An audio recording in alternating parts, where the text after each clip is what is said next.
والذین کفروا، اور وہ لوگ جنہوں نے کفر کیا، وکذبوا، اور جھٹلایا. کذبوا کا روٹ کیا ہے؟ کاف دال بے. اس سے ملتا جلتا پیچھے کیا گزرا ہے؟ یکذبون. بآیاتنا، آیات کس کی جمع ہے؟ آیت کی. ہماری آیات کے ساتھ. اولئک، یہی لوگ. اصحاب النار، اصحاب کس کی جمع ہے؟ صاحب کی، ساتھی. صحابہ بھی اسی سے نکلا لفظ. صحابہ کس کو کہتے ہیں؟ جس نے رسول اللہ صلی اللہ علیہ وسلم کو اپنی زندگی میں دیکھا ہو، اور اگر وہ نابینا ہو پھر، جیسے ابن ام مکتوم تھے، تو ساتھ رہا ہو. یعنی جس نے دیکھا ہو یا ساتھ رہا ہو، دونوں چیزیں آئیں گی. صرف دیکھنا نہیں ہے. دیکھنے سے صحابیت تو ثابت ہو جاتی ہے، چاہے دور سے دیکھا ہو. جیسے حجۃ الوداع میں ہر شخص نے آپ سے ہینڈ شیک نہیں کیا تھا. 1,40,000 کس طرح ممکن تھا 3-4 دنوں میں سارے ہاتھ ملاتے؟ یا سب بالکل قریب بھی نہیں بیٹھ سکتے تھے. لیکن چونکہ انہوں نے آپ کو دیکھ لیا تو دیکھنے سے صحابیت ثابت ہو گئی. اب اگر دیکھا نہیں، اس وجہ سے نہیں کہ وہ پاس ہی نہیں آئے، ویسے ہی پاس آئے، تو اس سے بھی کیا ہوا؟ صحبت مل گئی. تو چاہے نہ بھی دیکھو مگر صحبت پائی ہو آپ کی، تو وہ بھی صحابی. ایمان کی حالت میں یہ بھی شرط ہے ساتھ. کیونکہ اگر کوئی آپ کو دیکھ لیتا ہے لیکن ایمان نہیں لاتا، مثلا ابو لہب نے آپ کو دیکھا ہے، ابو جہل نے آپ کو دیکھا، تو آپ ان کو صحابی کہیں گے؟ نہیں. تو ایمان کی حالت میں جس نے آپ کو دیکھا یا جو آپ کے ساتھ رہا، اس نے آپ کی صحبت پائی، چاہے وہ 1 منٹ کی تھی یا 1 گھنٹے کی تھی یا 1 سال کی تھی یا ساری زندگی کی تھی، جیسے حضرت ابو بکر صدیق، اور چاہے وہ مرنے کے بعد بھی رہی باقی، تو وہ صحابی ہی ہیں. تو مہاجرین و انصار سب صحابہ ہیں. ٹھیک ہے. اسی لیے آپ دیکھیے عبداللہ بن ابی جس کا نفاق واضح ہو گیا تھا، اس کو کوئی بھی صحابی نہیں کہتا. تو اصحاب النار وہ آگ کے ساتھی ہیں.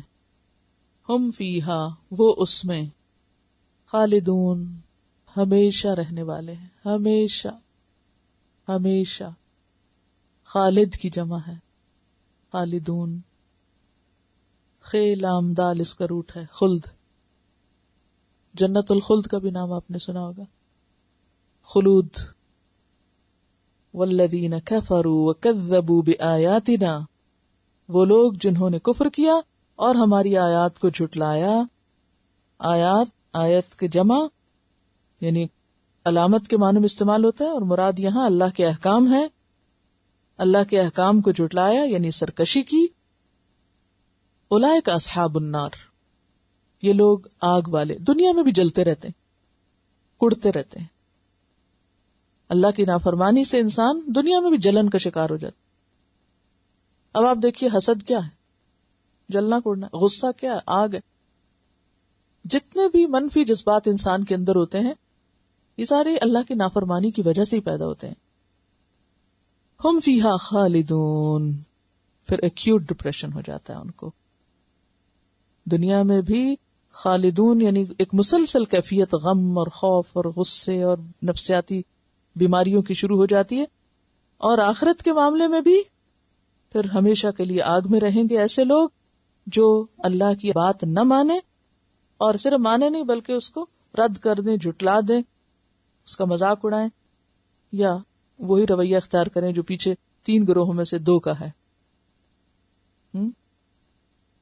تو بات یہ ہے کہ اس واقعے میں آدم علیہ السلام بیچ میں کھڑے ہیں، ایک طرف فرشتے، ایک طرف شیطان ہے، ایک طرف ابلیس ہے. انسان ان 2 کے بیچ میں ہے. اس سے کیا پتہ چلتا ہے کہ نہ تو وہ فرشتہ ہے اور نہ وہ شیطان ہے. وہ اگر اچھے کام کرے گا تو فرشتوں سے بھی آگے چلا جائے گا، اور اگر غلط کام کرے گا تو شیطان سے بھی بدتر ہوگا. یہ شیطان کا ساتھی بن جائے گا. اصحاب النار، آگ کے دوست ہیں، ساتھی. ہم فیہا خالدون، پھر وہ اس سے نکل نہیں سکتے، اس سے باہر نہیں آ سکتے. تو بنیادی طور پر انسان کو ان آیات میں ایک طرف اس کی زندگی کا مقصد بتا دیا گیا اور دوسری طرف اسے یہ بتا دیا گیا کہ زمین پر اس کا امتحان ہے کیا، اور پھر آخر میں یہ بتا دیا گیا کہ امتحان سے کامیاب ہونے کے لیے اسے کرنا کیا ہے، کیا کرنا ہے۔ فَمَن تَبِعَ هُدَايَ فَلَا خَوْفٌ عَلَيْهِمْ وَلَا هُمْ يَحْزَنُونَ، یہ ہے کامیابی کا راز۔ پیچھے آپ نے یہی تو مانگا تھا نا، کیا مانگا تھا؟ اہدنا الصراط المستقیم، کیا جواب ملا؟ ذالک الکتاب لا ریب فیہ ھدی للمتقین اولئک علی ھدی من ربہم واولئک ھم المفلحون۔ تو مفلحون بننے کے لیے کیا ضروری ہے؟ فمن تبع ھدایا، اور جو اس کتاب ہدایت کو چھوڑ کر اور چیزوں کی محبت دل میں پالے گا اور چیزوں کے پیچھے بھاگے گا، اللہ اس کو غمگین ہی رکھے گا، اس کو پر خوشی نہیں مل سکتی۔ جو اللہ کا وفادار ہو جاتا ہے اللہ تعالیٰ ہر چیز کو اس کے تابع کر دیتا ہے، اور جو اللہ کا نافرمان اور اللہ سے دور بھاگنے والا ہوتا ہے اللہ تعالیٰ دوسری چیزوں کو اس کے لیے ایک امتحان بنا دیتا ہے، اور پھر اگر وہ پلٹ آتا ہے تو جو ایک قدم پلٹتا ہے اللہ اس کی طرف 10 قدم دوڑتا ہے۔ یا بنی اسرائیل، یا حرف ندا ہے، بنی اصل میں ابن کی جمع ہے، ابن بیٹے کو کہتے ہیں، ابن کی جمع ابنا بھی ہوتی ہے اور بنون بھی ہوتی ہے، تو یہاں بنین تھا اصل میں، تو چونکہ مضاف ہے اس لیے نون اڑ گیا، بنی رہ گیا۔ یا بنی اسرائیل، اسرائیل عبرانی زبان کا لفظ ہے، عربی میں جیسے عبداللہ ہوتا ہے یہی اس کا معنی ہے۔ اسرا کہتے ہیں بندے کو ہیبرو میں، اور ایل کہتے ہیں اللہ کو، تو اسرائیل اللہ کا بندہ۔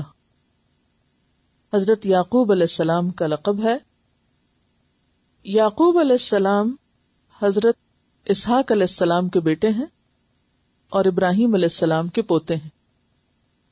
یہ 2 بھائی تھے، یعقوب اور عیسو، دوسرے کا نام عیسو تھا، تو دونوں میں کچھ بنتی نہیں تھی، تو ان کی والدہ نے ان کو اپنے بھائی کے پاس بھیج دیا شمالی عراق کے ایک علاقے پدان آرام میں، جہاں یہ تقریباً 20 سال رہے۔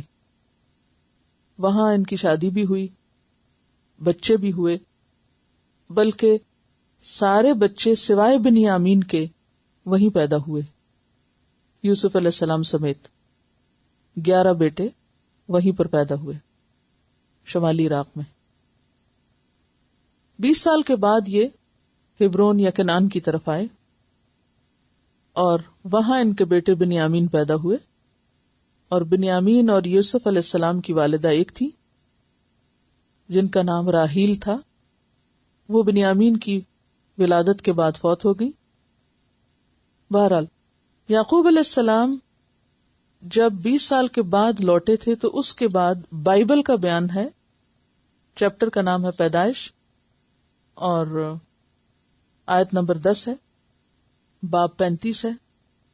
فدان آرام سے آنے کے بعد خدا نے یعقوب سے کہا، تیرا نام آگے کو یعقوب نہ کہلائے گا بلکہ تیرا نام اسرائیل ہوگا، سو اس نے اس کا نام اسرائیل رکھا۔ یعنی اسرائیل نام ان کا یعقوب علیہ السلام کا کس نے رکھا؟ بائبل کے بیان کے مطابق اللہ تعالیٰ نے رکھا۔ اور اگر یہ بات درست ہے تو اس میں بڑی حکمت تھی، کیونکہ یہ آگے چل کر بنی اسرائیل کے نام سے مشہور ہوئے اور قرآن میں ان کو یا بنی اسرائیل کہہ کے پکارا گیا۔ اگر ان کا نام اسرائیل نہ ہوتا اور صرف یعقوب ہوتا تو اگر یوں کہا جاتا یا بنی یعقوب، تو اب دیکھیے کہ وہ ردم نہیں بنتا جو بنی اسرائیل کہنے میں ہے۔ تو اللہ کے ہر کام اور ہر فیصلے میں ایک مصلحت ہے۔ لیکن بہرحال ایک مختصر سی ہسٹری ہے نام کی کہ یہ نام کیا ہے۔ تو یا بنی اسرائیل، اے بنی اسرائیل، اذکرو، یاد کرو، اسکرو کا لفظ جو ہے اس کا روٹ ہے ذے کاف رے، ذکر. ذکر دو طرح کا ہوتا ہے، ایک ہے بھولنے کے بعد یاد کرنا، کوئی بات آپ کو بھول گئی تو آپ کہتے اوہ مجھے یاد آ گئی، اس کو بھی ذکر کہتے ہیں. اور ایک ہوتا ہے مسلسل یاد کرنا، یعنی بھولنے کے بعد نہیں، بس یاد کرتے چلے جانا.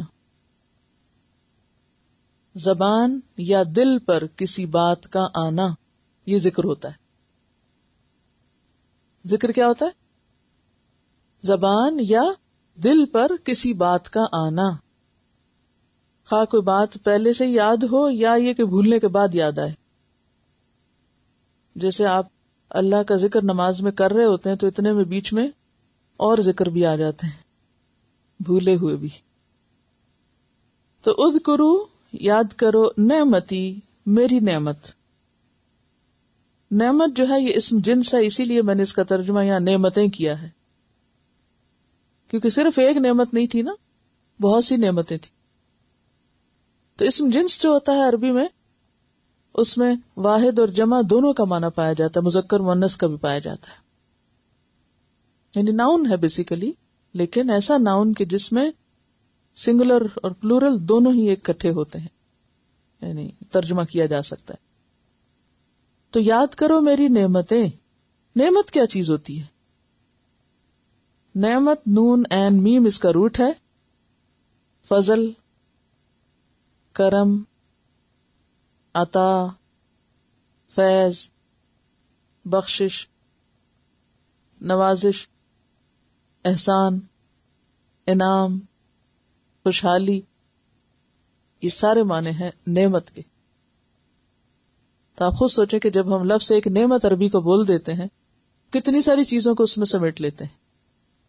تو جب یہ کہا گیا کہ میری نعمتیں یاد کرو، تو یہ ساری چیزیں بیچ میں آ جائیں گی کہ جو بھی میں نے تم پر احسان کیے، تمہیں بخششیں کی، نوازشیں کی، جو کچھ تم کو دیا، جو فضل دیا، جو عزت دی، جو خوشحالی دی، دنیا کی نعمتوں میں سے جو کچھ انعام کیا، وہ سب چیزیں علیکم تم پر.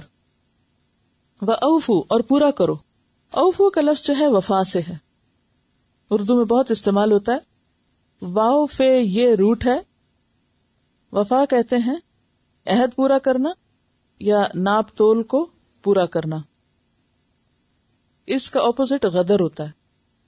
وفا کا لفظ معنی پورا کرنا، بس چاہے ناپ تول پورا کرے یا وعدہ پورا کرے، عہد نبھائے، یہ سب وفا کہلاتے. تو وفا کا لفظی معنی کیا؟ پورا کرنا، یعنی پورا پورا دینا. تو اس کا اپوزٹ ہے غدر. غدر کس کو کہتے ہیں؟ دھوکے کو.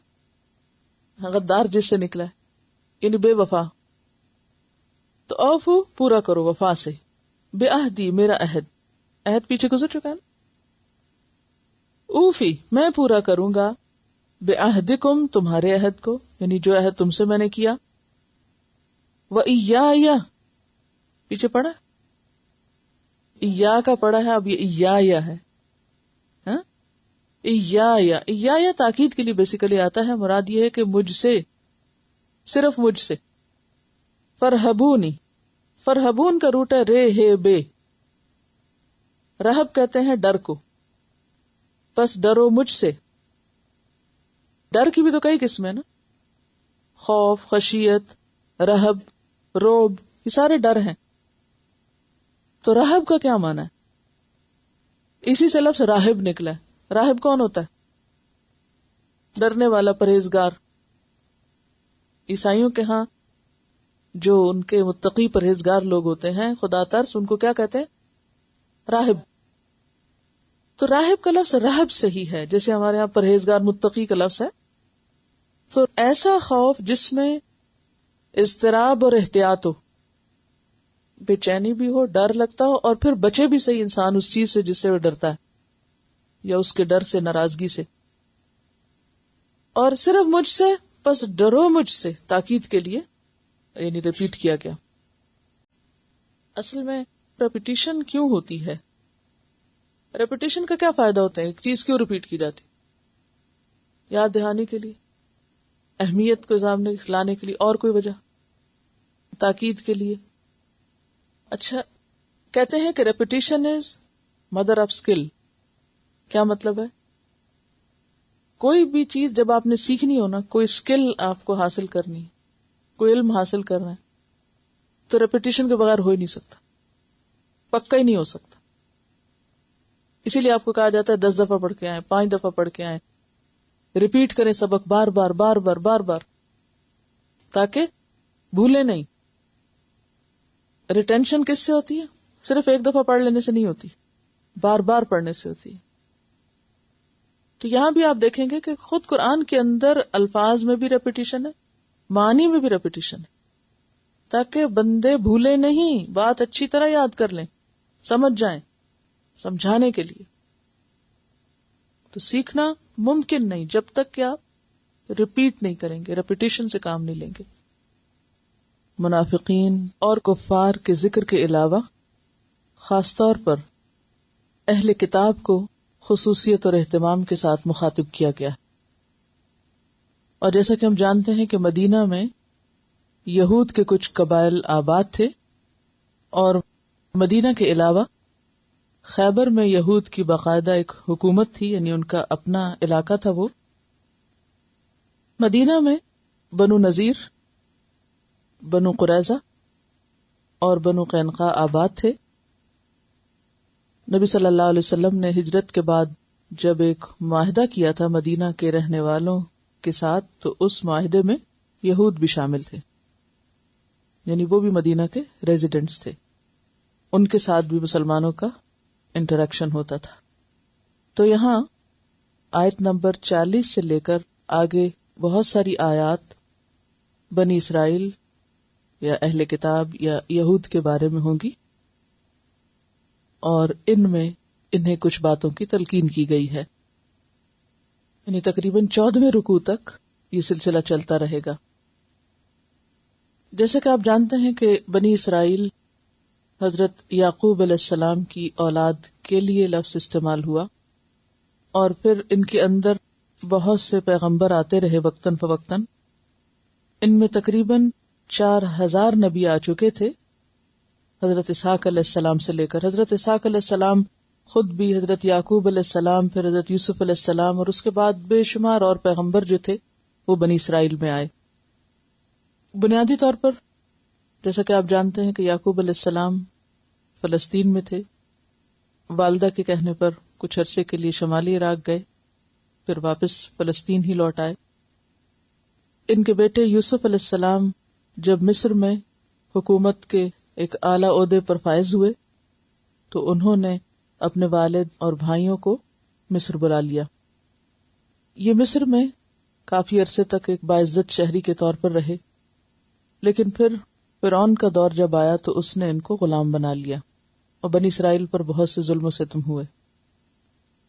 اسی دوران پھر موسیٰ علیہ السلام پیدا ہوئے، حضرت ہارون علیہ السلام پیدا ہوئے، اور پھر ان کو موسیٰ علیہ السلام کی قیادت میں فرعون سے نجات دی گئی، اور یہ دریا پار کر کے واپس پہنچے اسی علاقے کی طرف.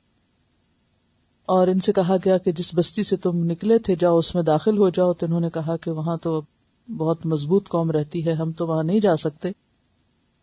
لہٰذا انہیں ایک طویل عرصے تک تیہ کے میدان میں یا صحرا میں چھوڑ دیا گیا، جہاں ان کی تربیت ہوئی.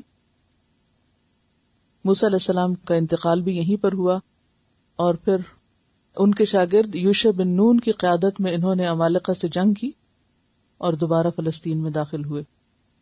اور اس کے بعد ان کے اندر بڑے بڑے پیغمبر آئے، جن میں حضرت داؤد علیہ السلام، حضرت سلیمان علیہ السلام. ان کو ان کے ادوار میں خاص طور پر بہت زبردست عزت ملی، دنیاوی اعتبار سے حکومت ملی، غلبہ ملا، یعنی بادشاہت، دولت، عزت، نبوت، سب کچھ ان کے ہاں جمع ہوا. تقریباً 100 سالہ ان کے اقتدار کا دور ہے یا عروج کا دور ہے. اس کے بعد پھر ان کے اندر زوال آتا ہے، اور اس کی بنیادی وجوہات شرک اور تفرقہ بازی ہیں، اور پھر دوسری قومیں ان پر مسلط ہوتی ہیں، اور انہیں طرح طرح کی مشکلات کا سامنا کرنا پڑتا ہے، جس کا ذکر آگے ہم کچھ مزید تفصیل کے ساتھ پڑھیں گے. بنی اسرائیل کو خطاب کرنے کا ایک اور خاص مقصد یہ بھی تھا کہ عرب کے لوگ ان کے علم کی وجہ سے ان سے بہت مروب تھے. جیسے کہ آپ جانتے کہ اہل کتاب تھے اور ان کے پاس کتاب کا علم تھا، ان کے اندر بڑے بڑے علماء تھے، اگرچہ عوام ان کی بھی جاہل تھی، لیکن علماء کے وجود کی وجہ سے لوگوں کے اوپر ان کا ایک خاص رعب اور ایک خاص مقام تھا. بعض لوگوں نے تو یہاں تک شرط لگا رکھی تھی کہ اگر یہود اسلام قبول کریں گے تو وہ بھی کر لیں گے، کیونکہ یہ علم والے ہیں، یہ پڑھے لکھے لوگ ہیں، یہ کتابوں کو، پیغمبروں کو جانتے ہیں. اگر محمد صلی اللہ علیہ وسلم واقعی پیغمبر ہیں تو یہ ہمیں بتا دیں گے کہ ہاں سچے پیغمبر ہیں، اور اگر انہوں نے بتا دیے تو ہم بھی مان جائیں گے. تو ان کے فتاوی اور ان کی علمی اور دینی قیادت جو تھی وہ بڑی مسلم تھی اور بہت اس کا ایک یعنی سکہ چلتا تھا. تو جہاں ایک طرف انہیں دنیاوی اعتبار سے ایک مقام حاصل تھا اور دینی اعتبار سے بھی ایک مقام حاصل تھا، وہاں ان کے اندر بہت سی خرابیاں بھی تھیں، اور خاص طور پر ان کے عوام کے اندر، اور صرف عوام میں نہیں علماء میں بھی تھی. تو ان کو یہاں نصیحت کی جا رہی ہے کہ دیکھو، جو پیغمبر اللہ نے تمہارے اندر مبعوث کیا ہے تم اس کا ساتھ دو اور اس پر ایمان لاؤ، اسلام کو قبول کر لو، تو تمہیں اللہ تعالی مزید عزت اور نعمتوں سے نوازے گا. لیکن انہوں نے حسد کی بنا پر اللہ کے رسول صلی اللہ علیہ وسلم کو پہچاننے کے باوجود ان کا انکار کر دیا، تکبر اور گھمنڈ کی وجہ سے بھی. اگر ہم ان کو مان لیتے ہیں تو پھر ہماری سرداری جاتی، پھر ہماری بڑائی جاتی. اور ان کو شوق کس بات پہ لگا، یا ان کو تکلیف کیا تھی کہ پیغمبر ہماری نسل میں سے کیوں نہیں آئے، بنی اسرائیل میں سے کیوں نہیں، بنی اسماعیل میں سے کیوں. عربوں کو تو وہ امی کہتے تھے، ان پڑھ کہتے تھے کہ ان کو تو کچھ آتا ہی نہیں، یہ تو کچھ جانتے ہی نہیں، تو ان کے اندر کیوں پیغمبر آ گیا. اگر یہ ہمارے بیچ میں سے ہوتا تو پھر ہم اس کا ساتھ دیتے. اور یہ آپ کے آنے سے پہلے آپ کے آنے کا انتظار بھی کر رہے تھے اور اس کی خبر بھی لوگوں کو دیتے تھے، اور آپ کا نام لے لے کر لوگوں پر روب بھی جھاڑتے تھے. لیکن جب آپ آ گئے، تشریف لے آئے، تو سب سے پہلے یہی آپ کے مخالف بن گئے، آپ سے تھریٹنڈ فیل کرنے لگے. تو ہم اس پس منظر میں ان آیات کو سمجھنے کی کوشش کرتے ہیں. ارشاد فرمایا، یا بنی اسرائیل، اے بنی اسرائیل، اذکروا نعمتی، یاد کرو میری نعمت یا میری نعمتیں.